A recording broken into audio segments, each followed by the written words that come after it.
The lobby of the Plaza Hotel on Fifth Avenue was never truly silent, not even at 6:47 on a Thursday morning in late January, when the winter wind howled against the glass doors like something alive and furious. The sound of polished Italian shoes clicked across marble floors that had witnessed a century of arrivals and departures, each step echoing with the kind of confidence that money could buy but never quite manufacture. Liam Ward moved through that space the way men of his particular variety always did, hurried, nodded greetings to staff whose names he actually remembered, one hand adjusting the charcoal wool overcoat that probably cost more than most people earned in 3 months. His silver hair was perfectly combed back from a face that magazines love to photograph. Strong jaw, kind eyes, the sort of expression that suggested he listened when you spoke and genuinely cared about the answer. Grant Hewitt watched him from the security office, tucked behind the concierge desk, his eyes tracking the familiar figure across 6 different monitor screens simultaneously. Grant had been head of security at the plaza for 11 years, and in that time he had learnt to read people the way some men read stock, tickers, or weather patterns. Liam Ward came through these doors 3, sometimes 4 times a month, always polite, always tipping generously, always alone, despite the entourage of assistants and photographers that trailed him like pilot fish following a shark. This morning was different though. This morning there were more cameras than usual clustered near the entrance, their operators stamping their feet against the cold, breath forming small clouds in the frigid air that rushed in every time the revolving doors spun. Grant leaned closer to the monitor, showing the main entrance angle. The ticker at the bottom of the screen read 6:49 a.m. Liam was scheduled for a breakfast meeting at 7:15 in the Palm Court, followed by a press conference at 8:30, where he would announce, according to the internal memo, Grant had received yesterday a $50 million donation to children's hospitals across the tri-state area. $50 million. Grant had grown up in the Bronx, where $50 could mean the difference between eating and not eating for a week. He respected Liam Ward, genuinely respected him, but there was something about watching that much wealth move through the world that made Grant's stomach tighten in ways he couldn't quite name. The elevator doors were gilded, genuine gold leaf applied by craftsmen who had trained for decades to get the patina just right. Liam approached them now, his overcoat swinging slightly with each step. Behind him, about 20 feet back, his personal assistant Marcus jogged to keep up, phone pressed to his ear, speaking rapidly into it about schedules and logistics. Liam pressed the call button himself. He always did. Never waited for someone else to do it, and the doors opened immediately with a soft chime that sounded like expensive crystal being gently tapped. Grant watched Liam step inside. The elevator's interior was mirrored on 3 sides, creating an infinite regression of Liam Ward's stretching away into impossible distance. For just a moment, just a fraction of a second, that Grant would replay in his mind 10,000 times over the coming hours. Liam's right hand moved to the hem of his overcoat. His fingers gripped the fabric, pulled it slightly, released it 3 times. Pull, release, pull, release, pull, release. Then his hand dropped to his side. The elevator doors closed. Marcus reached them 5 seconds too late, stopped, pressed the call button for the second elevator. He was still on his phone, still talking, apparently unconcerned that his boss had just gone up alone. Grant glanced at his watch. 6:51 a.m. The elevator was heading to the 8th floor, where Liam's usual suite was located. Travel time, approximately 45 seconds. Grant had timed it once when he was bored during a night shift. He looked down at his coffee, took a sip. It was terrible. The kind of terrible that came from having sat in the pot since 4 a.m. when the overnight security shift had brewed it. He grimaced, set the cup down, looked back at the monitors. 6:52 a.m. The 8th floor hallway camera showed nothing. No elevator doors opening, no Liam Ward stepping out.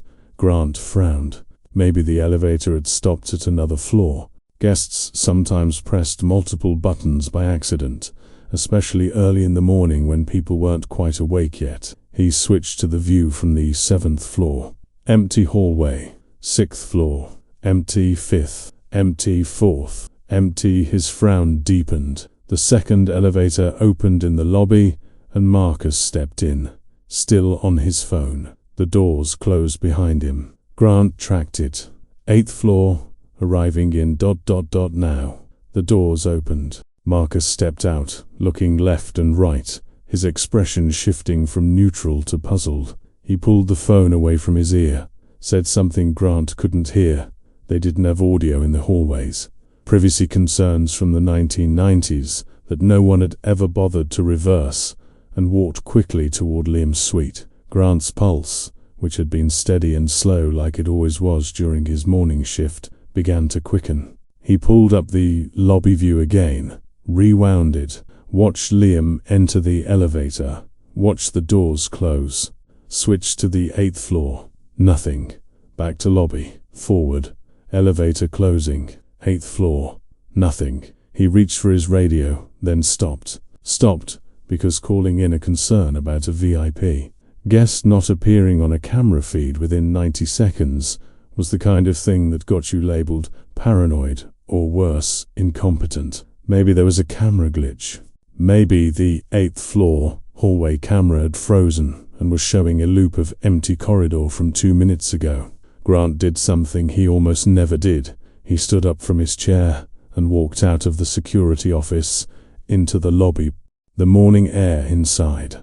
The plaza smelled like fresh flowers. Someone had just changed the massive arrangements near the front desk, mixed with the faint scent of expensive perfume and the ghost of last night's cigar smoke that clung to the upholstery no matter how often they cleaned. Grant's shoes made no sound as he crossed to the elevator bank. He pressed the call button. Behind him, he could hear one of the concierges on the phone with someone, her voice honey smooth and professionally warm. "Yes, of course, we can absolutely arrange that. May I have your credit card number, please?" If this story has already started to pull at something inside you, if you recognize that feeling of being trapped in the invisible machinery that runs beneath the surface of places like this, please consider subscribing to this channel and leaving a like on this video. It helps us continue bringing you stories about the moments when the facade cracks and truth comes pouring through. Now, back to the morning when everything changed. The elevator arrived. Grant stepped inside.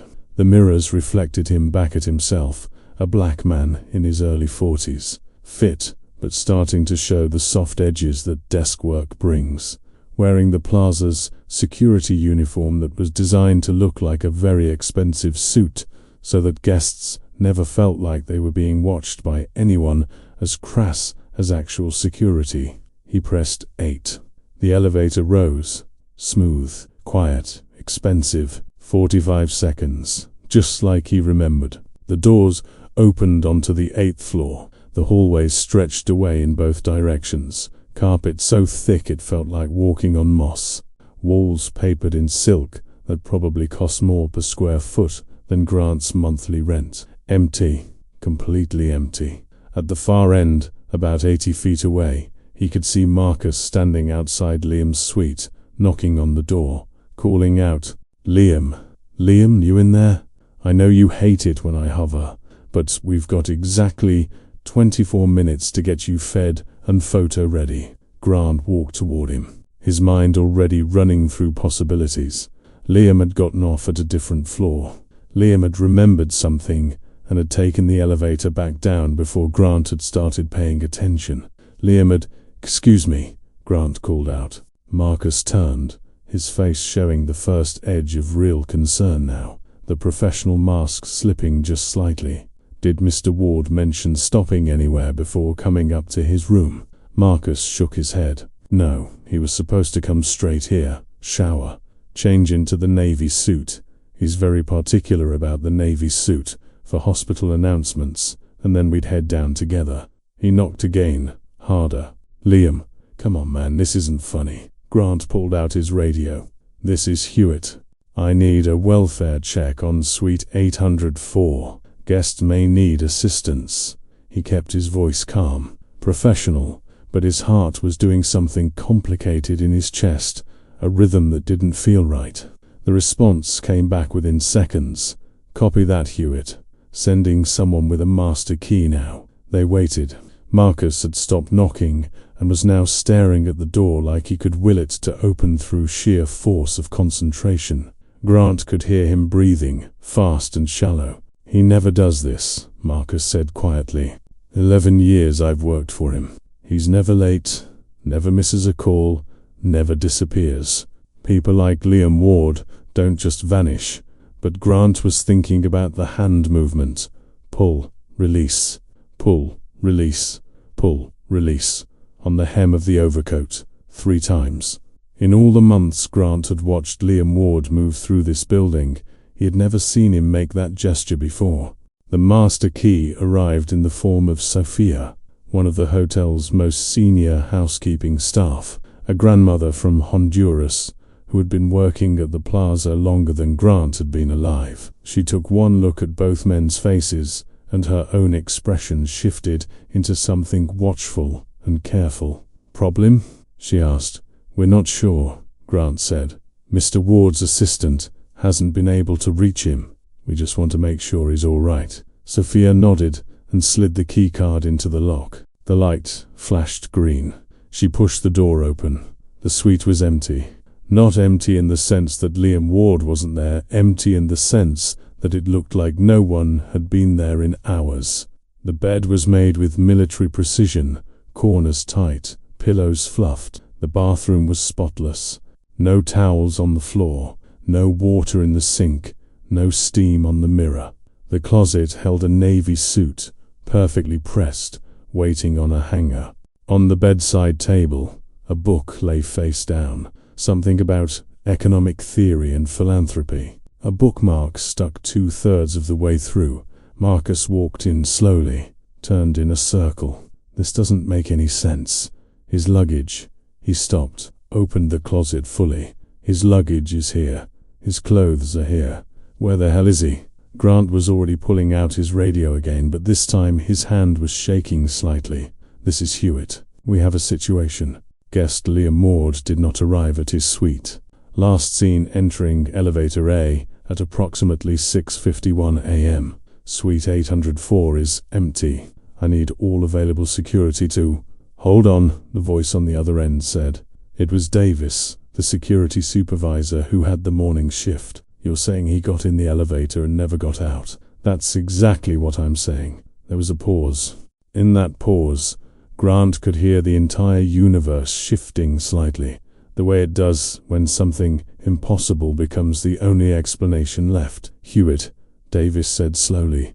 There's nowhere for him to go. It's an elevator. I know, I'm coming up. Grant turned to Marcus, who had gone very pale. I need you to think very carefully. Did Mr. Ward seem upset, distracted? Was there anything unusual about his behavior this morning? Marcus shook his head, then stopped. Wait, there was one thing.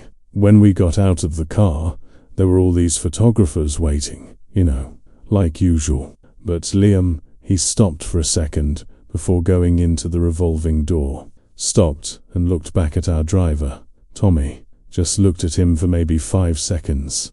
Didn't say anything, just looked. Then he smiled, not the camera smile, the real one, and went inside. Where's Tommy now? Still in the car, probably. Liam told him to get breakfast and come back at 8:45 to take us to the press conference at Mount Sinai. Grant's mind was racing, the hand gesture, the look at the driver, the empty suite. I need to see the footage from inside the elevator, he said into his radio. Every angle, every second, from 6:51 until now. By the time Grant made it back down to the security office, the lobby had begun to wake up properly. More staff arriving for their shifts. Early morning joggers returning from Central Park with flushed cheeks and expensive workout clothes. A couple checking out with enough luggage to suggest they'd packed for a completely different climate than the one waiting outside. None of them knew yet. None of them had any idea that somewhere in this building, something had gone terribly, impossibly wrong. Davis was already in the security office, hunched over the monitors, his thick fingers flying across the keyboard as he pulled up the internal elevator camera footage. Grant had always liked Davis, military, competent, the kind of guy who stayed calm when everyone else was losing their minds. But right now, Davis's jaw was tight, and his eyes had that 1,000-yard stare that Grant remembered from his own brief time in the service. The look that meant you were seeing something that didn't fit into any of your mental categories for how the world was supposed to work. "Show me," Grant said. Davis hit play. The internal elevator camera angle was high and wide, mounted in the corner to capture as much of the small space as possible. The time stamp read 6 hours 51 minutes and 3 seconds.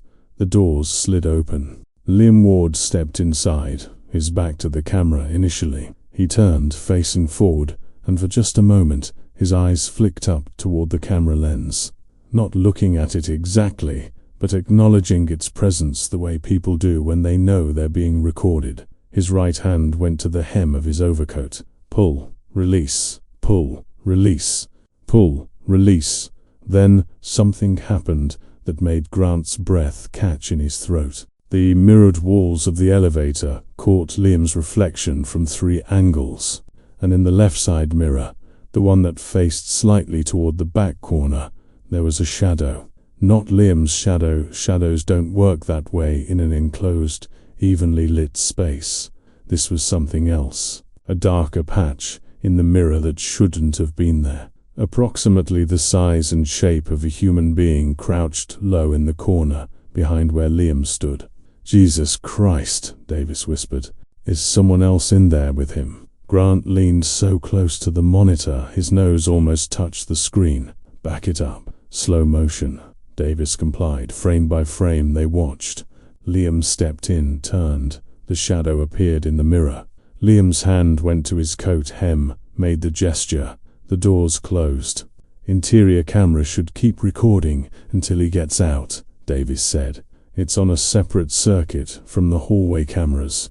Privacy protocols mean we only keep the footage for 72 hours, and it's not monitored live, but it's there." He fast-forwarded.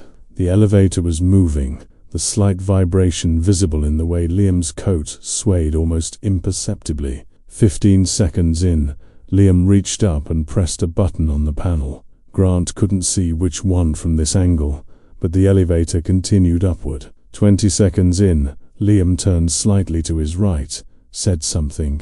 His lips moved.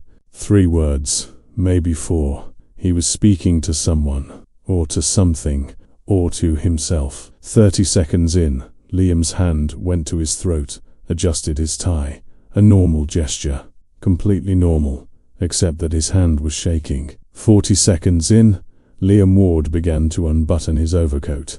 "Why would he?" Davis started to say, but Grant held up a hand for silence. 45 seconds in, the elevator slowed.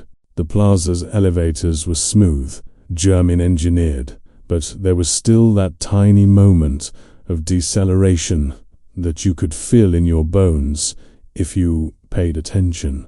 Liam swayed slightly forward, caught himself. The coat was unbuttoned now, hanging open. Under it, he wore the same clothes he'd entered with, a white dress shirt, grey slacks, a dark tie. 50 seconds in, the elevators stopped moving entirely. Grant waited for the doors to open onto the 8th floor. Waited for Liam to step out into the hallway, where the camera would pick him up, and this whole nightmare would resolve itself into some kind of technical glitch or bizarre misunderstanding. The doors didn't open. Instead, at 53 seconds in, Liam Ward took off his overcoat entirely. He held it in both hands for a moment, looked down at it like it was a living thing he was saying goodbye to. Then he draped it carefully over his left arm, turned to face the back wall of the elevator, the wall with no doors, no panels, no anything except smooth mirrored surface, and reached out with his right hand. The mirror swung open, not like a door, not like anything Grant had ever seen before. The mirror simply moved, smooth and silent, revealing a black rectangular opening behind it, approximately 3 feet wide and 4 feet high. "What in the actual fuck?" Davis said, his voice strangled. Liam Ward crouched down, still holding his overcoat. He looked back over his shoulder one last time at the elevator's interior, at the camera that was recording him. His expression was impossible to read. Regret, determination, fear, relief, all of it mixed together into something that looked almost like peace. Then he climbed through the opening into the darkness beyond.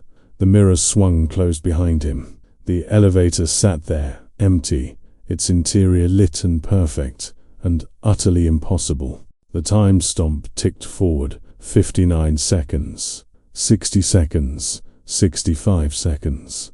At 70 seconds, the elevator began moving again, rising the last few feet to the 8th floor. At 78 seconds, the doors opened onto the empty hallway. Davis reached over and paused the playback. His hand left a smudge of sweat on the desk. "That's not possible," he said. "There's no door in that elevator. I've inspected every elevator in this building personally. There's no hidden door." But Grant was already on his feet, moving toward the door. "There is now," he said. "Get building maintenance on the line, and call the police. Don't tell them what we saw yet. Just tell them we have a missing VIP guest. Then lock down every exit in this building, front, back, service, loading dock, all of it. No one comes in or out until we figure out where that door leads." "Grant," Davis said, and his voice had gone very quiet. "If that's a service access to the elevator shaft, if he went into the shaft, then we find him before someone else does," Grant finished. "And we pray to God we're not too late. The thing about very expensive hotels is that they have bones most people never see.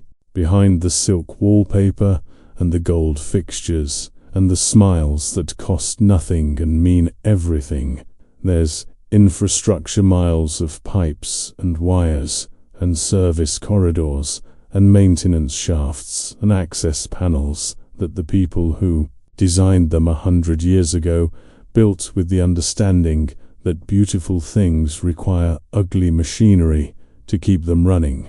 The Plaza Hotel was no exception. If anything, it was worse than most because it was older than most, built in a time when servant stairs and hidden passages were just part of how rich people expected the world to work. Staff needed to be invisible, needed to materialize when required and vanish when not, needed to move through the same spaces as guests without ever really being seen. Grant knew all of this intellectually. He'd studied the building's schematics when he first started working here, had walked most of the service corridors at one time or another, but he'd never really thought about them, never considered them as places where someone might choose to go. Now he couldn't think about anything else. He took the service elevator down to the sub-basement, a part of the hotel that guests not only never saw, but never even suspected existed, where the building's maintenance and engineering departments had their offices. The walls down here was cinderblock painted industrial beige, the floor was concrete, and everything smelled like machine oil and old dust. A far cry from the marble and crystal just 5 stories above. Carl Torres, the building's chief engineer, was a short, compact man in his 60s who wore coveralls that were perpetually stained with grease and who could diagnose a failing HVAC system from 3 floors away just by listening to how the air moved through the ducts. He looked up from his computer as Grant burst into his office without knocking, and his expression went from annoyed to alarmed in about half a second. "We have a problem," Grant said. The main elevator bank. Car A. There's a hidden access panel in the back wall. Carl's face did something complicated. No, there isn't. I have video footage of a man opening it and climbing through. Carl stood up so fast, his chair rolled backward and hit the wall. Show me. They went back upstairs to the security office, where Davis had already called the police and was in the process of trying to explain to a very skeptical desk sergeant that yes, a man had disappeared from inside an elevator. And no, he wasn't joking. And yes, he understood how that sounded, but could they please just send someone over? Grant pulled up the footage again on his computer, and Carl stood behind him, breathing through his mouth, watching.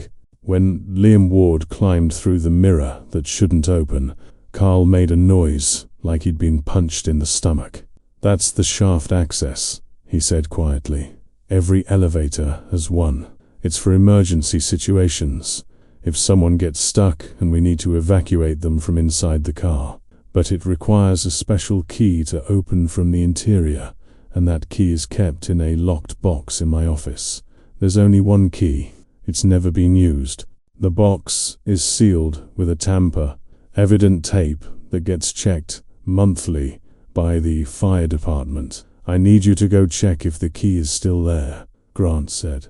It's there. I was down in my office 20 minutes ago, and the box... Carl stopped. I'll go check. He was gone less than 3 minutes. When he came back, his face had gone grey.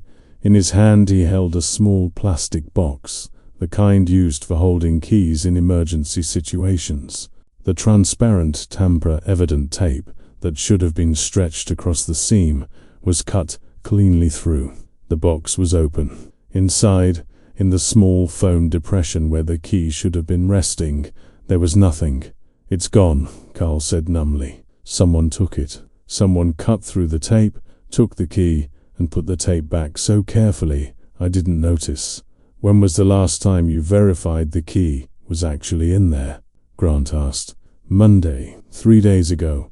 It was there Monday. I saw it through the plastic. Davis leaned back in his chair, running his hand over his bald head.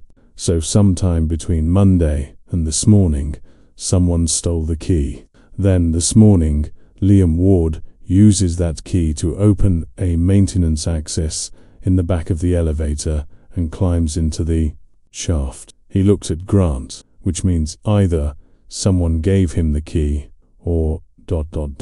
or he took it himself. Grant finished. He felt sick. He planned this.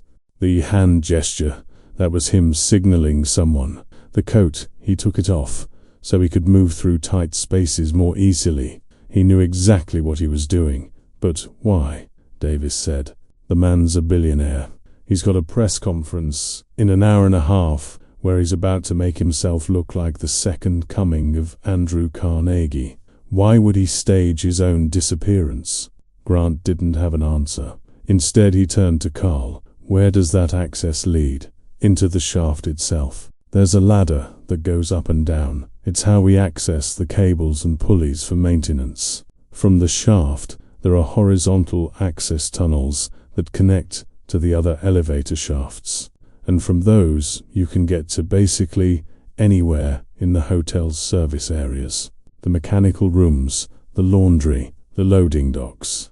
He paused. If he knew the layout, he could have gone anywhere. Could he get out of the building entirely? Yes. There's a service exit on the ground level that leads to a loading area on 58th Street. It's supposed to be alarmed, but ... Carl's voice trailed off. But what? Grant pressed. But the alarm has been malfunctioning on and off for about a week. It'll go off randomly, usually around 3 or 4 a.m., and wake up half the staff. I've had my guys looking at it, but we haven't found the problem. We've been turning it off at night, so it doesn't disturb people, then turning it back on in the morning. Was it off this morning? Carl closed his eyes. Yes. Davis stood up, grabbed his radio. All units, we need eyes on the 58th Street service exit immediately. Check the camera footage going back to 6:30 a.m. Look for anyone leaving the building, especially anyone wearing a plaza uniform or carrying plaza equipment." The radio crackled back almost instantly. It was Jen Kim, one of the sharp-eyed security guards who worked the morning shift and who Grant trusted more than almost anyone. "Davis, this is Kim. I'm looking at the footage now. We've got the exit door opening at 6:57 a.m., 6 minutes after Ward entered the elevator. Someone exits. Can't see their face. They're wearing one of our maintenance hoodies. Hood pulled up, carrying what looks like a laundry cart. Can you see what's in the cart?" A pause. "Linens. Just linens." Wait, another pause. Longer this time. "There's something under the top layer. Looks like fabric, dark-colored. Could be a coat." Grant and Davis looked at each other. "Follow the footage," Grant said into his own radio. "See where they go." The next 60 seconds felt like 60 hours. Grant could hear Kim breathing over the radio, could hear the click of computer keys as she tracked the figure through the hotel's exterior cameras. Finally, they pushed the cart to a van parked on 58th. White van, no markings. They load the cart into the back, get in the driver's seat, and leave. License plate is, hold on. The angle's bad, but I think I've got a partial. KGF-something-2-4. Timestamp on the van, leaving. 7:03 a.m. Grant looked at his watch. It was 7:18 now. 15 minutes. Liam Ward had been gone for 15 minutes. And somewhere in that white van with the partial plate was either his overcoat or Grant didn't want to think about the or. Davis was already on the phone with the NYPD, giving them the description of the van and the partial plate. Grant turned back to the computer and started rewinding all the camera footage, looking for any other anomalies, any other signs that something had been wrong before this morning. Before Liam Ward had walked into that elevator and vanished from the world. It was in the footage from 3:47 a.m. that he found it. The camera covered the hallway outside Carl's engineering office. At 3 hours, 47 minutes and 13 seconds, a figure appeared at the far end of the corridor. They wore dark clothing, jeans, a hooded sweatshirt, gloves. Their face was turned away from the camera. They walked straight to Carl's office door, spent approximately 90 seconds doing something to the lock, picking it, Grant assumed, and then slipped inside. At 3 hours, 51 minutes and 26 seconds, they emerged, walking more quickly now, and disappeared back the way they'd come. Grant's hands were shaking as he pulled up the corresponding footage from the main lobby, trying to track where this person had come from. But whoever they were, they knew the camera blind spots. He could catch glimpses, a shadow near the service stairs, a figure ducking into an alcove, but never a clear shot. Never a face. "Professional," Davis said quietly, watching over Grant's shoulder. "That's not some random theft. That's someone who planned this down to the second." The office's door opened and Ivy Chun walked in, and Grant knew immediately that the situation had just gotten significantly worse.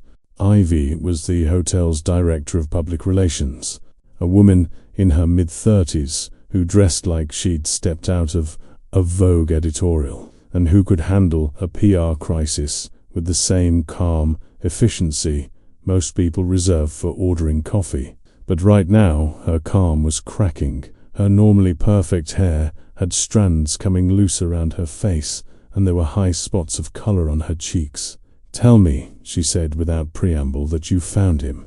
"We're working on it," Grant started to say, but Ivy cut him off. "Working on it isn't good enough. Do you have any idea what's happening out there?" She jerked her thumb toward the lobby. "I have 37 reporters in the lobby right now. 37, because word got out that Liam Ward missed his breakfast meeting and isn't answering his phone. Someone tweeted that he hasn't been seen in over half an hour. The NYPD just showed up and blocked off the street in front of the hotel. This is about to become the biggest news story in New York, which means it's about to become the biggest news story in the country, which means I need answers right now about where he is and whether he's safe. Grant stood up, faced her directly. Ivy, I'm going to tell you something, and I need you to not react until I finish explaining. Can you do that? The color drained from her face, but she nodded. Liam Ward entered elevator A at 6:51 this morning. He never arrived at his floor. Security footage shows him using a stolen maintenance key to access the elevator shaft, after which he appears to have exited the building through a service door. We have reason to believe he may have had help. We have a partial license plate on a vehicle that left the scene. Police are looking for him now. Ivy's mouth opened, closed, opened again. He ... He left voluntarily? It appears so. But why? Why would he? She stopped, pressed her palms against her temples like she was trying to hold her skull together. Okay, we can work with this.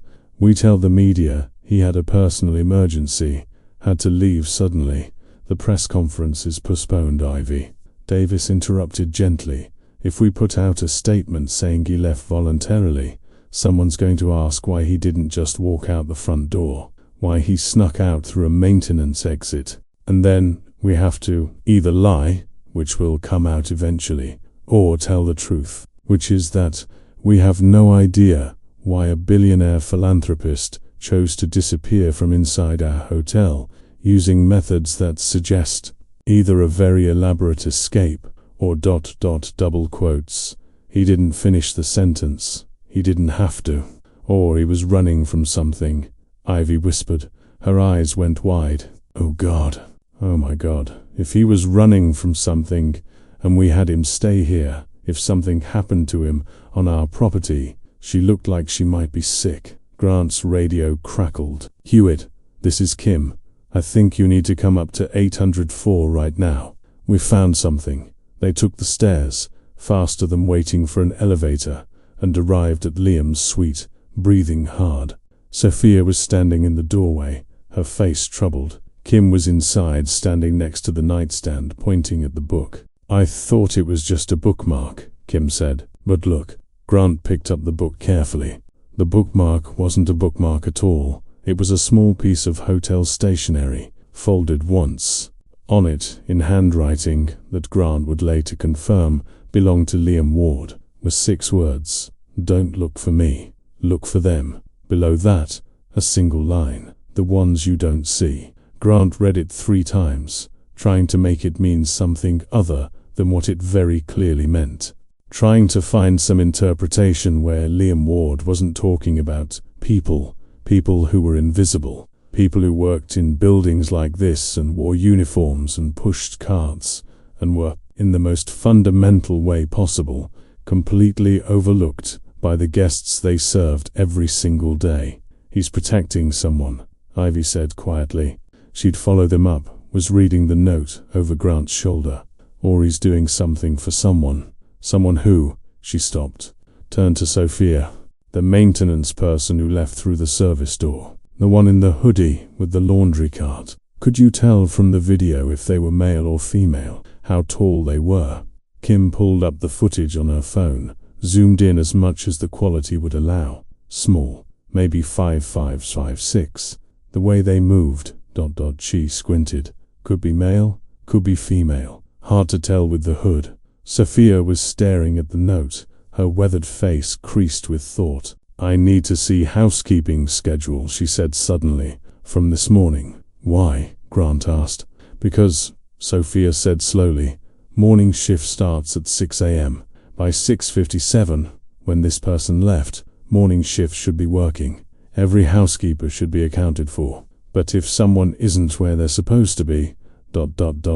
double quotes. She left the sentence hanging. They went down to the housekeeping office, a cramped room filled with supply carts and cleaning products, and a computer that probably dated from the Clinton administration. Sophia logged in with the speed of someone who'd done it 10,000 times and pulled up the morning schedule. Her finger traced down the list of names: Mariana, North Wing; Chun, South Wing; Patricia, Suites; Roberto, Public Spaces.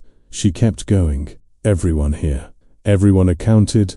She stopped, frowned, except Tommy. Tommy checked in at 6 o'clock, was assigned to mechanical room cleaning, but at 6:35 he radioed that he felt sick, needed to go home. Supervisor approved it. Grant felt something cold settle in his stomach. Tommy, last name Reeves. Tommy Reeves, the same Tommy that Marcus had mentioned, Liam's driver. The one Liam had looked at before entering the hotel. "Pull up everything we have on Tommy Reeves," Grant said.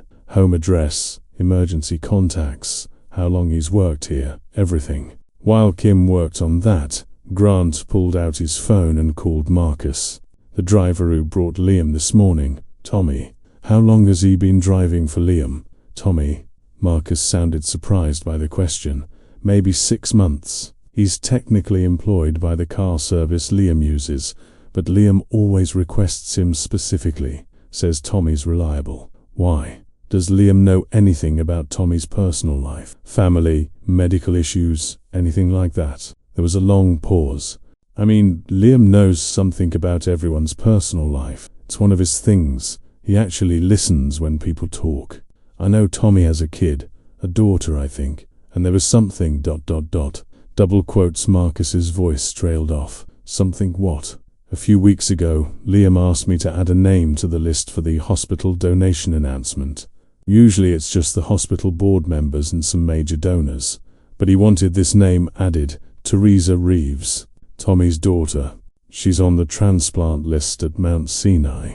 Kidney failure, I think." And there it was, the shape of something Grant couldn't quite see clearly yet, but could feel the weight of. A man vanishing between a lobby and an elevator. A stolen key. A person leaving through a service exit carrying a dark coat. A note about people you don't see. A driver whose daughter needed a transplant. "Find Tommy Reeves," Grant said into his radio. "Right now. Put out his description to everyone. But," he paused, choosing his words carefully, "approach with caution. We don't know what we're dealing with yet." Outside the hotel, through the windows that overlooked Fifth Avenue, Grant could see what Ivy had been talking about. The street was chaos. Police cruisers with lights flashing, news vans with satellite dishes, a crowd of people with cameras and phones held high, everyone trying to catch a glimpse of something, anything, that would explain why Liam Ward hadn't appeared for the biggest press conference of the year. The city, in the way that only New York could, had ground to a halt. Traffic was backed up for blocks. The morning commute had turned into a spectator event. And somewhere in that city, Liam Ward was either a man in terrible danger or a man who had just pulled off the most elaborate performance of his life. Grant needed to figure out which one it was, and he needed to do it before the world outside turned this into something none of them could control. The police arrived in force at 7:34 a.m., which was exactly when Grant realized that this situation was spiraling far beyond anything he could contain within the hotel's walls. Detective Rachel Moss came through the revolving doors with the kind of purposeful stride that suggested she'd had dealt with missing billionaires before, though Grant suspected that was unlikely. She was in her late 40s, black hair pulled back in a severe bun, wearing a charcoal suit that looked like it had been pressed that morning but would be wrinkled by noon. Her eyes scanned the lobby with the systematic efficiency of someone trained to notice what didn't belong. Grant met her near the concierge desk, away from the growing crowd of reporters who were being held at bay by hotel security and increasingly frustrated NYPD officers. Through the windows, Grant could see more news vans arriving, satellite dishes extending toward the sky like strange flowers blooming in concrete. A helicopter circled overhead, its rotors creating a dull thump that penetrated even the plaza's thick walls. Detective Moss Grant said, extending his hand. Grant Hewitt, head of security. She shook his hand with the grip of someone who'd learned early that a strong handshake mattered in rooms full of men. Tell me everything, starting from the moment you realized something was wrong, Grant told her.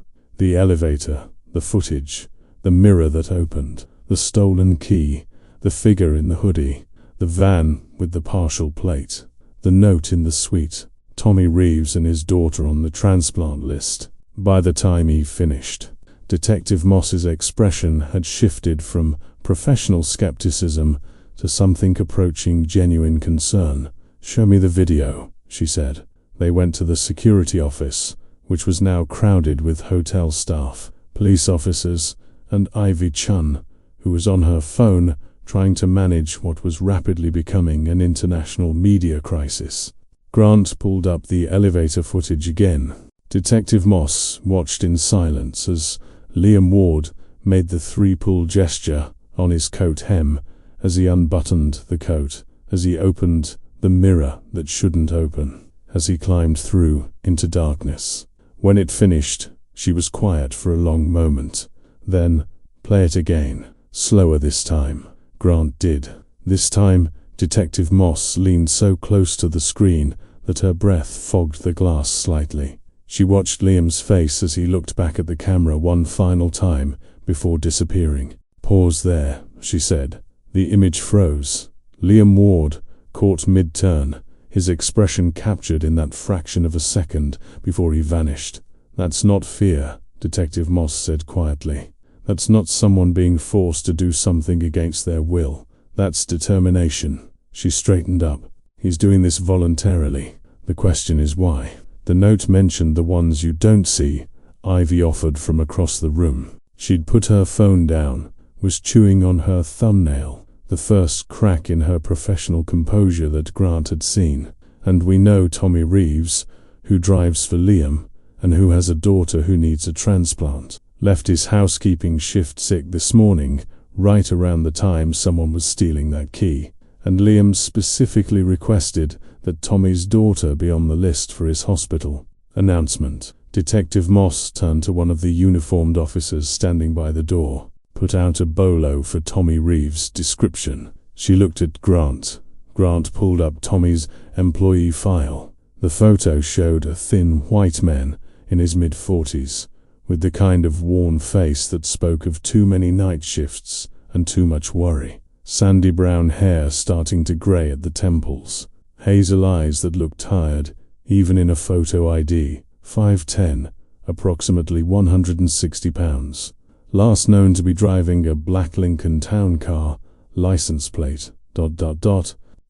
He scrolled down. NJ plates, XBH4872. Get that out, Moss said to the officer, and find out everything you can about Teresa Reeves. Medical records, transplant status, what hospital she's at. The officer nodded and left. Moss turned back to Grant. Walk me through the route. Ward would have taken from that elevator shaft to the service exit. They went down to the sub-basement again, back to where Carl Torres was sitting at his desk, looking like a man who'd just watched his entire understanding of his workplace collapse. He stood when they entered, and Grant could see his hands were shaking slightly. I've been doing this job for 38 years, Carl said without preamble. 38 years, and I've never lost a key, never had a security breach, never had someone disappear from inside my elevators. I need to see the shaft, Detective Moss said. Her voice was kind but firm. And the route to the service exit. Carl nodded and grabbed a heavy flashlight from his desk. They took the service elevator up to the 8th floor. Then Carl used another key, this one he pulled from a ring on his belt, to open a maintenance access door that Grant had walked past 100 times without ever really seeing. Behind it was a narrow corridor, exposed brick walls, painted white, fluorescent lights casting harsh shadows. The air smelled like old concrete and machine oil. This connects all the elevator shafts on this floor, Carl explained as they walked. It's so we can access the machinery without having to shut down guest elevators. They reached a metal door with "Warning, Elevator Shaft" stenciled on it in faded yellow letters. Carl unlocked it. Inside was the shaft itself, a vertical tunnel that stretched up into darkness and down into deeper darkness. Heavy cables hung in the center, slick with grease. A metal ladder was bolted to one wall. The space was tight, maybe 4 feet by 6 feet, and the air had that closed-in quality that made Grant's chest tighten. He wasn't claustrophobic exactly, but this was the kind of space that tested the edges of that claim. If he climbed down from here, Carl said, his voice echoing strangely in the confined space, he'd reach the ground floor access in about 3 minutes. There's a horizontal tunnel that connects to the mechanical room, and from there you can get to the laundry. And from the laundry there's a door that leads to the loading dock area, and from there to the 58th Street exit. Detective Moss finished.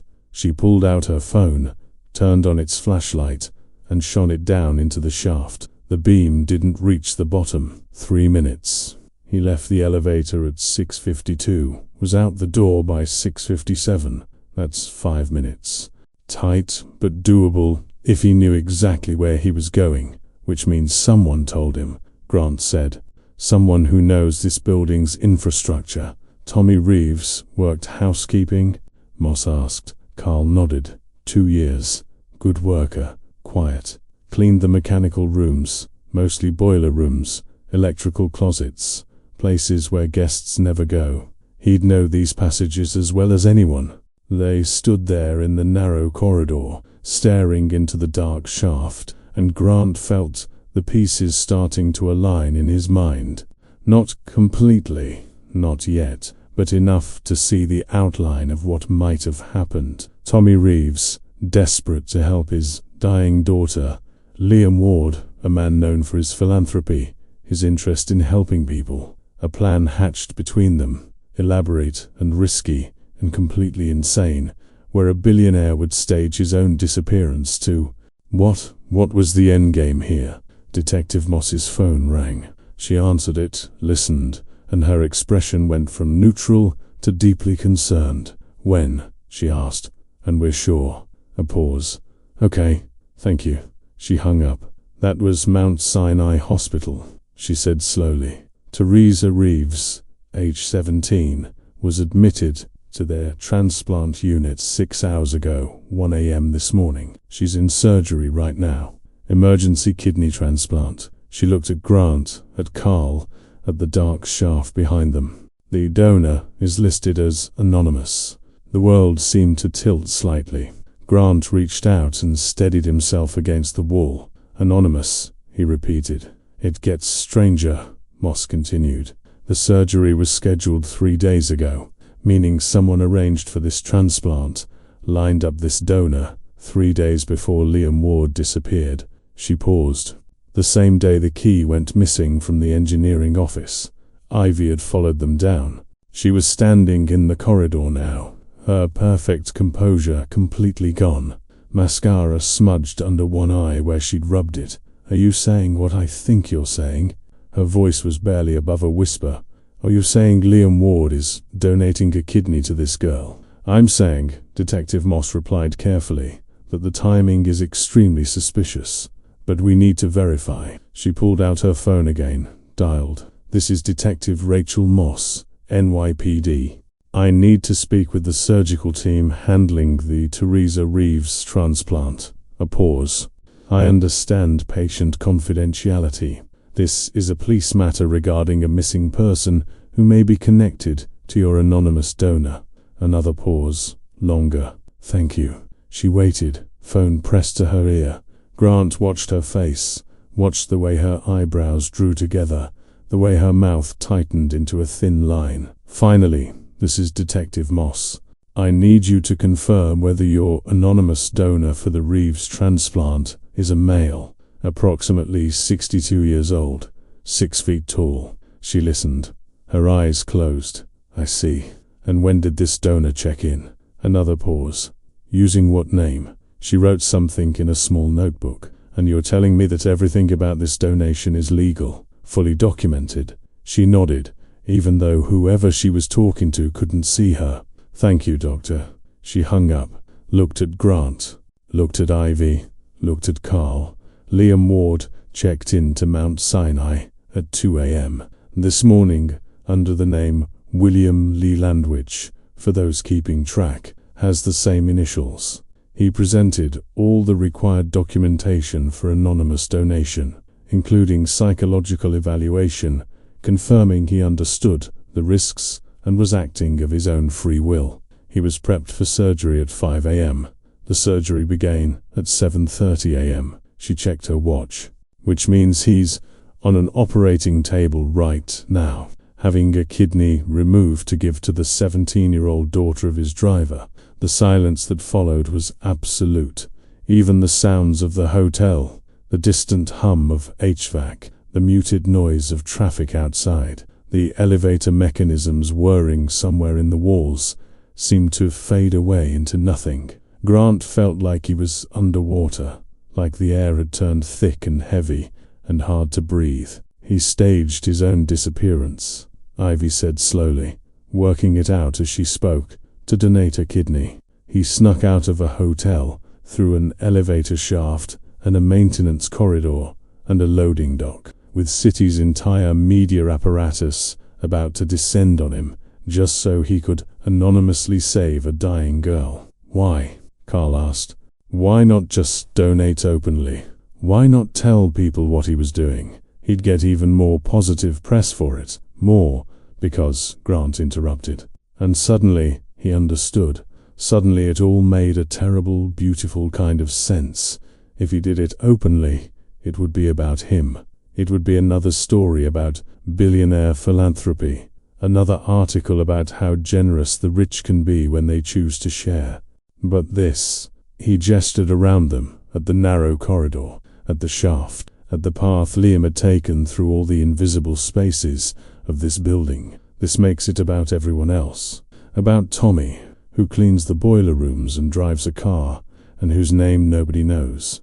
About Teresa, who's dying, and whose story wouldn't make headlines because she's nobody's idea of a perfect victim. About all the people who work in places like this and get seen right through like they're ghosts. Detective Moss was nodding slowly. The note, "Don't look for me, look for them.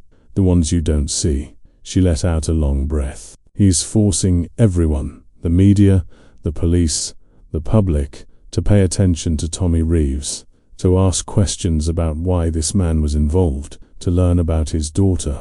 He's making us see the invisible people. But the van, Davis said. He'd been quiet this whole time, but now he spoke up, his voice troubled. The figure in the hoodie with the laundry cart.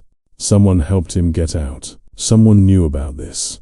Tommy, Ivy said. It had to be Tommy. He called in sick to his housekeeping shift, but he didn't go home. He helped Liam get out of the building, drove him to Mount Sinai in that white van, probably a rental, so it couldn't be traced back to the car service. Which means Tommy's in on it, Detective Moss said. Which means he's probably still at the hospital. She was already moving, heading back toward the elevator. We need to get there now. They took 3 police cruisers. Lights flashing but no sirens, Detective. Moss didn't want to alert the media that something was happening until they knew exactly what they were dealing with. Grant rode with her, sitting in the passenger seat of an unmarked car that smelled like old coffee and stress. Through the windshield, he watched New York slide past, streets still clogged with traffic, people on their phones staring at screens that were probably showing news about Lynn Ward's disappearance. A city that had collectively held its breath, waiting for answers. You admire him, Detective Moss said. It wasn't a question. Grant thought about that. I think, he said carefully, that I'm trying to understand him. There are easier ways to help people. Safer ways. Legal ways that don't involve stealing keys and climbing through elevator shafts and terrifying everyone who works for you. But those ways are visible, Moss replied. Those ways let him stay in control of the narrative. This, she gestured vaguely at the world outside, This is chaos. This is him giving up control entirely and trusting that the truth, when it comes out, will matter more than the method. They arrived at Mount Sinai at 8:47 a.m. The hospital was a massive complex of buildings, glass and steel, and the institutional beige that all hospitals seem to favor. Detective Moss flashed her badge at the front desk, got directions to the surgical wing, and they moved through corridors that smelled like antiseptic and fear and hope all mixed together. Nurses in scrubs hurried past. Overhead speakers called codes that Grant didn't understand. A small child in a wheelchair was being pushed by an older woman, both of them looking exhausted. The surgical waiting area was on the 6th floor. When they stepped off the elevator, Grant saw him immediately. Tommy Reeves, sitting in one of the uncomfortable chairs, elbows on his knees, head in his hands. He looked like he'd aged 10 years since his employee photo was taken. His clothes, jeans, a faded sweatshirt, were wrinkled like he'd slept in them. There was a coffee cup on the chair next to him, long since empty. He looked up when they approached, saw Detective Moss's badge, and instead of looking surprised or afraid, he just looked tired. "I wondered how long it would take," he said quietly. Detective Moss sat down next to him. Grant remained standing, studying Tommy's face. There were tear tracks on his cheeks, dried salt lines that caught the harsh fluorescent light. His eyes were red-rimmed and swollen. "Mr. Reeves," Moss said gently, "I need you to tell me what happened. All of it, starting from the beginning." Tommy was quiet for so long that Grant thought he might refuse to speak. Then, it started 8 weeks ago. Teresa got the call that she was being moved up on the transplant list because her kidney function had dropped to critical levels. They told us it could be days or it could be months, but we needed to be ready. His voice broke. He swallowed hard. "I was terrified. I'm not a match for her. Her mother's dead. We don't have any family who can donate. We were just waiting, hoping some stranger's tragedy would save my daughter's life. And Liam Ward knew about this," Moss prompted. "I drove him 3-4 times a week. He always sat in the front seat, said he didn't like feeling like a boss. He asked questions. Real questions, not small talk. He knew about Teresa, knew she was sick. One day, about 6 weeks ago, he asked me directly, if you could save her, what would you do? I said anything. I'd do anything." Tommy's hands were shaking now. He said, "Good, so would I." "That's when he told me he wanted to donate." "And you agreed," Grant said. "Not at first. I thought it was crazy. I thought he was just being kind, saying something to make me feel better, but he kept bringing it up. He'd already started the testing," he said. "Already confirmed he was a match. Her blood type is all positive, and apparently he is too. He had the medical evaluation, the psychological screening, everything. He just needed my permission to proceed." "Why anonymously?" Moss asked. Tommy looked at her like she'd asked why water was wet. "Because if people knew Liam Ward was donating a kidney to my kid, it wouldn't be about saving Teresa. It would be about him. Every article would focus on his generosity, his sacrifice. Teresa would just be a prop in someone else's story." His voice hardened. "She's not a prop. She's a person. She deserves to be seen as a person." "So you helped him disappear," Grant said. "He asked me to. 3 days ago, he gave me the plan. He'd stolen the maintenance key from the engineering office. I showed him where it was kept, told him how to get in. He'd enter the hotel normally, go to the elevator, use the key to access the shaft, and make his way down to where I'd be waiting with a cart and a way out. I'd drive him to the hospital, where he'd already checked in under a fake name. The surgery was scheduled for early this morning. By the time anyone figured out what happened, it would be too late to stop it." "And the press conference?" Ivy asked. She'd followed them from the plaza, was standing just behind Grant. "He was supposed to announce a $50 million donation this morning." "He did that too," Tommy said. The money's already been transferred.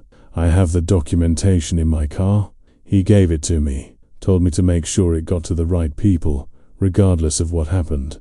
The hospitals are getting their money. The kids are going to be helped. He didn't abandon that. Tommy's voice cracked again. He just wanted one thing to be about someone other than himself. Detective Moss leaned back in her chair, ran a hand over her face.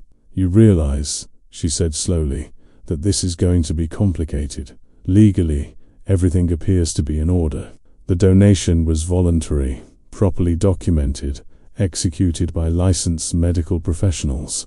But the manner of his disappearance, the stolen key, the way you helped him leave the plaza, there are going to be questions, investigations.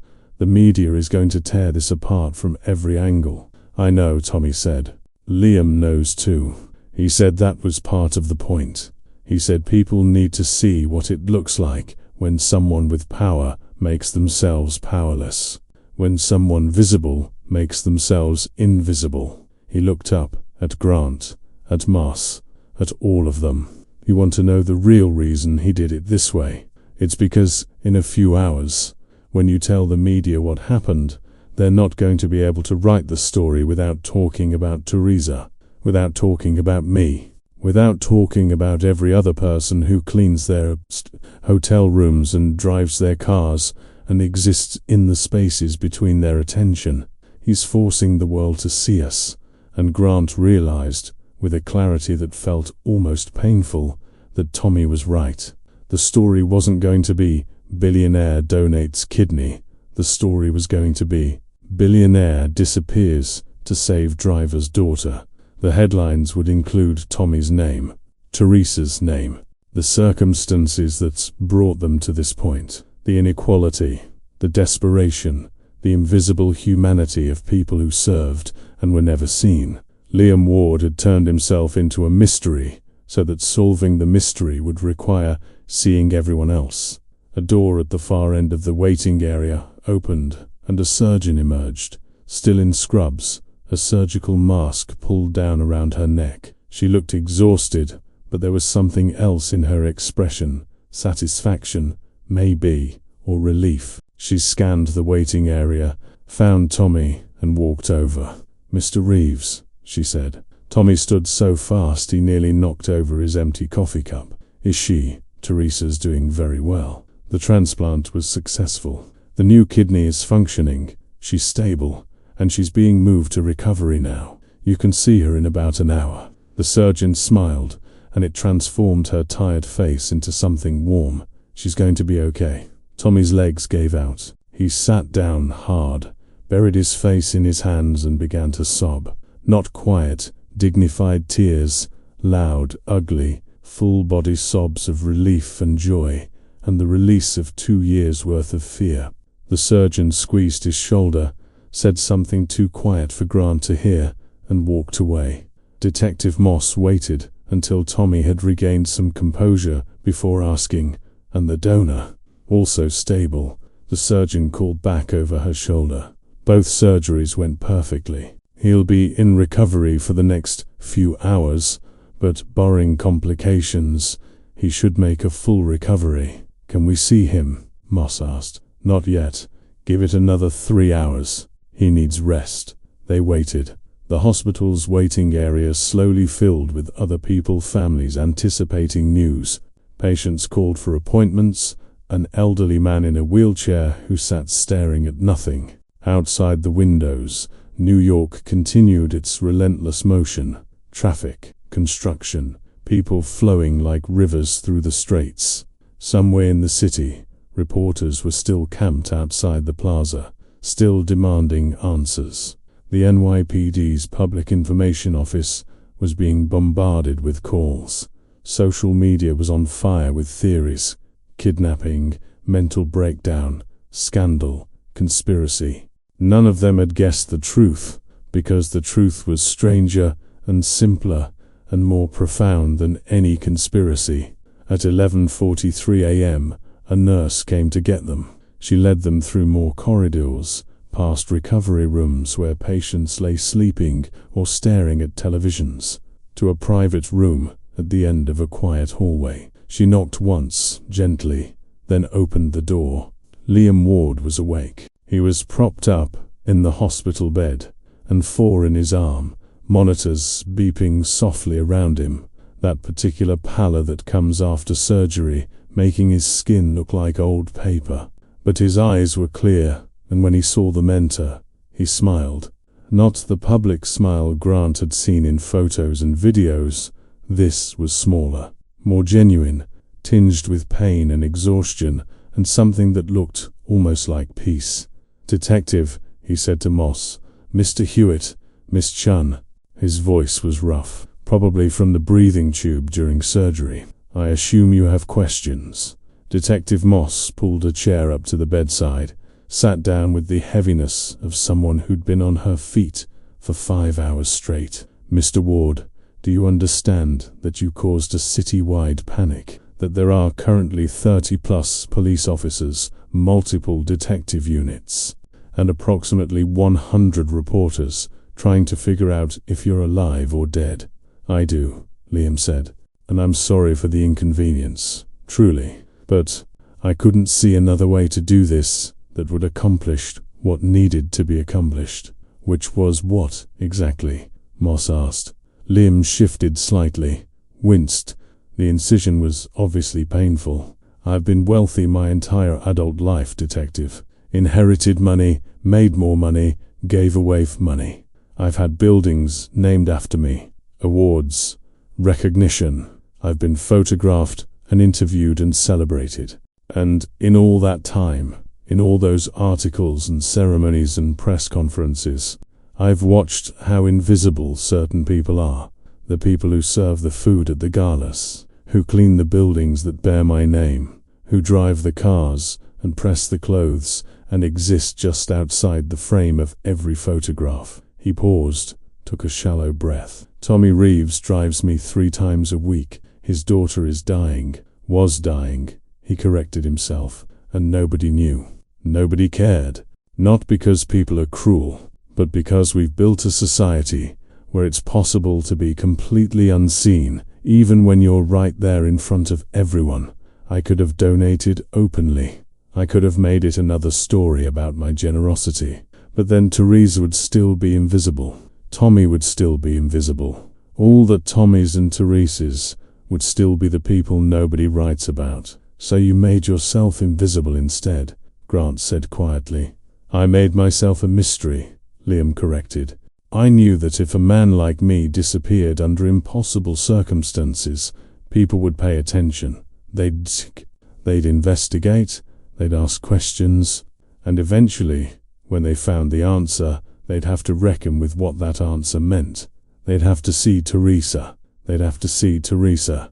And they'd have to acknowledge that this invisible infrastructure of human beings exists, and that their lives and struggles and joys matter just as much as anyone else's." Ivy was shaking her head slowly. "You turned yourself into a scandal to force people to see the truth. She stopped. "That's either the most selfless or the most manipulative thing I've ever heard." "Probably both," Liam admitted. "I'm not a saint, Miss Chun. I'm a man with too much money and too much privilege trying to use those things to shift the way people see the world. Maybe that's arrogant. Maybe it won't work, but I had to try." Detective Moss was writing in her notebook. "You stole a key from the Plaza Hotel. You enlisted Tommy Reeves in what amounts to an elaborate deception. You caused a multi-agency police response on significant public disturbance. There will be consequences, Mr. Ward." "I know," Liam said. "I'm prepared for that. But I'll do it again." He looked at each of them in turn. "The key can be returned. The hotel can bill me for any costs associated with the investigation. The police can charge me if they feel charges are warranted. I'm not trying to escape accountability. I'm trying to create visibility." A knock on the door interrupted them. The surgeon from earlier poked her head in. "Mr. Ward, I'm sorry to interrupt, but there's someone here who'd like to see you, if you're up for it." "Who?" Liam asked. "Tommy Reeves and his daughter." Liam's expression transformed. The exhaustion fell away, replaced by something raw and real. "Yes," he said. "Please, yes." They came in slowly, Tommy pushing a wheelchair that held a thin girl with a four-pole attached, her hospital gown hanging loose on a frame that had been whittled down by illness and dialysis and hope deferred. Teresa Reeves had her father's eyes and her father's face, softened by youth and hardened by suffering. She looked terrified and awed, and like she might cry at any moment. Tommy wheeled her up to the bedside, then stepped back. For a long moment, Liam and Teresa just looked at each other, donor and recipient, billionaire and nobody, two people connected by an organ and an act and a moment that had just changed both their lives forever. "Hi," Teresa said finally. Her voice was small, younger than 17. "Hi," Liam replied. "How are you feeling?" "Tired, sore, scared." She swallowed. "Grateful. So grateful I don't even have words for it." "You don't need words," Liam said gently. "You just need to heal, to get strong, to go to college and fall in love and have arguments with your dad about curfew and do all the normal things that a 17-year-olds should get to do." Tears were running down Teresa's face now, silent and unstoppable. "Why?" she whispered. "Why would you do this for me? You don't even know me." Liam reached out slowly, carefully, mindful of his fore and his incision, and took her hand. "I know that you matter," he said. "I know that your life is precious. I know that if I can help, I should help. That's not charity, Teresa. That's just being human." Tommy was crying too now, one hand over his mouth, shoulders shaking. Grant felt his own throat tighten, felt the burn of tears he couldn't afford to shed in a hospital room full of police and witnesses and people who needed him to be professional. But he understood now, completely, finally. This wasn't about money or publicity or even really about saving one girl's life, though that mattered more than anything. This was about challenging every single person who would eventually hear this story to ask themselves, who are the invisible people in my life? Who do I not see? And what would change if I started seeing them? Detective Moss stood up. "Mr. Ward, we're going to need a formal statement, and we'll need to coordinate with hospital security about media access once this gets out, and it will get out within the hour. This place is going to be swarmed." "Let them come," Liam said. He hadn't let go of Teresa's hand. "Let them take pictures of me looking terrible in a hospital gown. Let them interview Tommy and Teresa and every person who made this possible. Let them tell the whole story, not just the parts that fit their narrative." "They will," Ivy said. She'd pulled out her phone, was already typing. "Because I'm going to give them exactly what they need. Every detail, every name. The truth, complete and unvarnished." She looked up at Liam. "You're going to trend worldwide within an hour. This is going to be the biggest story of the year, maybe the decade." "Good," Liam said. "Use it. Push it. Make sure every article mentions Teresa by name. Make sure they interview Tommy. Make sure the invisible people become visible." Grant stepped forward. "There's one thing I still don't understand. The gesture you made in the elevator, pulling on your coat 3 times. What was that?" Liam smiled, tired but satisfied. "A signal." Tommy was watching the security feed from his phone. I'd given him remote access days earlier. 3 pulls meant everything was going according to plan, that I was proceeding voluntarily. If I'd done anything else, adjusted my tie, run my hand through my hair, that would have meant something was wrong and he should abort. We agreed on signals for everything. I wanted to make absolutely sure that if something went wrong, if I changed my mind, there was a way to stop it. "But you didn't stop it," Grant said. "No," Liam agreed. "I didn't stop it. Because some things matter more than comfort, more than safety, more than the distance we've built between ourselves and our own humanity." They left him there with Tommy and Teresa, the 3 of them forming a constellation of connection in that sterile hospital room. As they walked back through the corridors toward the exit, Grant's phone began to buzz. Text messages, notifications, news alerts, all of them saying the same thing in different words. Liam Ward found, alive, at Auntie Sinai. Story developing. By the time they reached the hospital's main entrance, the media had arrived. News vans, cameras, reporters with microphones, all of them pushing against a thin line of hospital security, trying to maintain some semblance of order. Detective Moss took a deep breath, straightened her shoulders, and walked out into the chaos. "I have a statement," she said, and the crowd went silent, with the eerie quickness of predators sighting prey. At approximately 6:51 this morning, Liam Ward entered an elevator at the Plaza Hotel. He did not arrive at his destination floor. After an extensive investigation, we have determined that Mr.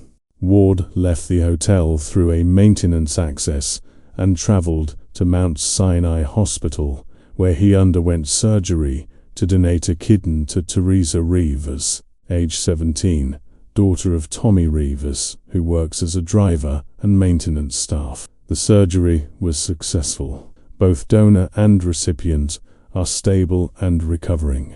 Mr. Ward's actions, while unorthodox, were entirely voluntary and legal. There is no ongoing investigation. Mr. Ward has committed no crime. What he has done is given a dying girl a chance to live. That's the story. That's the truth. Any further questions should be directed to the Plaza Hotel's Public Relations Department or Mr. Ward's representatives once he's released from medical care. The reporters erupted with questions, shouting over each other, pushing forward with their microphones and cameras.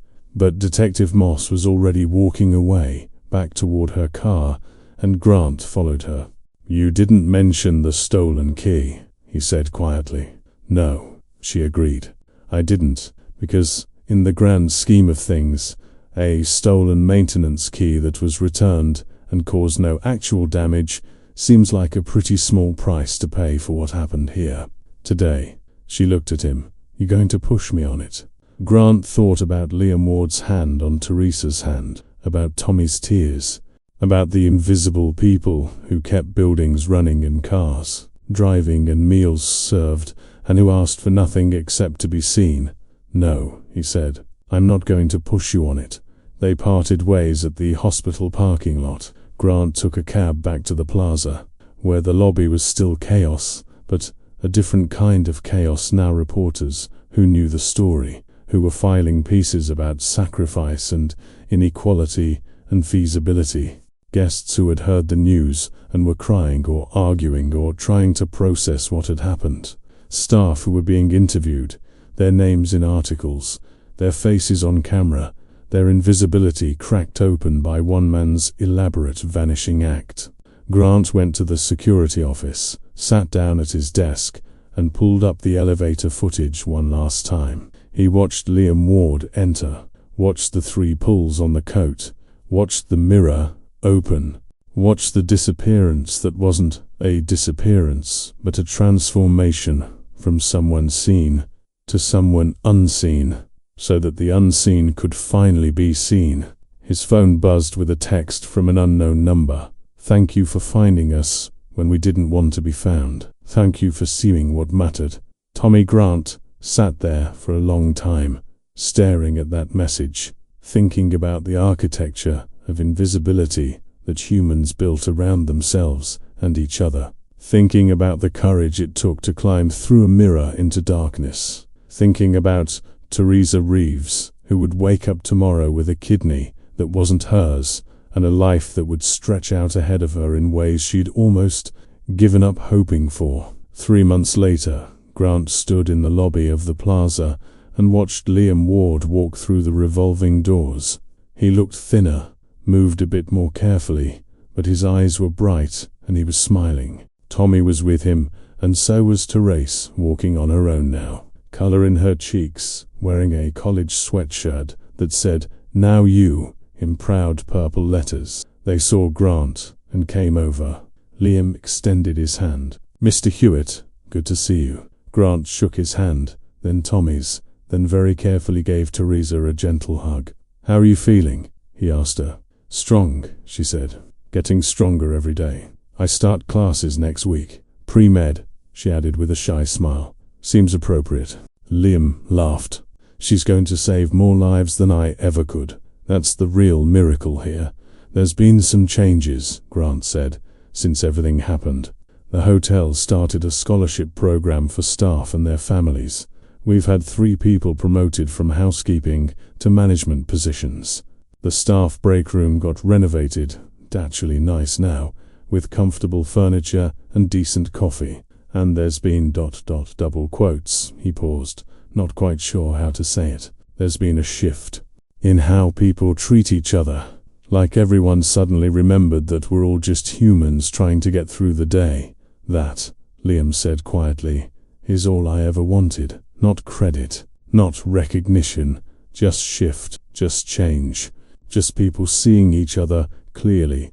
They stood there in the lobby, where it had all begun, under the crystal chandeliers and surrounded by marble and gold. But Grant didn't see the luxury anymore. He saw Sophia polishing the concierge desk, and he remembered that she had 3 grandchildren and spoke 4 languages. He saw Marcus talking on his phone, and he remembered that Marcus had lost his partner to cancer 2 years ago and was raising their daughter alone. He saw the doorman holding the door open for an elderly couple, and he remembered that his name was Jerome, and he'd served in the Marines, and he wrote poetry in his spare time. He saw them. Finally, completely, impossibly, he saw them. "Thank you," Grant said to Liam, "for making us look." "Thank you," Liam replied, "for looking." They left together, the 3 of them, back out into the city that had stopped for them, and then started again, changed in small ways and large ways, and ways that wouldn't be fully understood for years to come. Grant watched them go, watched them disappear into the flow of people on Fifth Avenue, becoming invisible again, but this time by choice. This time with the knowledge that invisibility was a state you could step in and out of, a costume you could wear or remove, depending on what the moment required. The elevator behind him dinged. The doors opened. Grant looked at his reflection in the mirrored walls and thought about doors that opened into darkness, about the courage it took to step through them, about the people you found on the other side when you finally learned to see in the dark. He stepped inside, pressed a button, let the elevator carry him upward, toward whatever came next, toward the work of seeing and being seen that would continue long after this moment faded into memory. The doors closed, but this time everyone knew what was on the other side. If this story moved you as much as we hoped it would, if you found yourself thinking about the invisible people in your own life, the ones who serve your coffee, clean your office, drive your car, make your world function while remaining just outside your field of vision, please leave a comment telling us which moment hit you hardest. Subscribe to this channel to follow more stories that challenge how we see the world and each other. Like this video and share it with someone who needs to understand that sometimes the most powerful thing a visible person can do is make themselves disappear so that everyone else can finally be seen.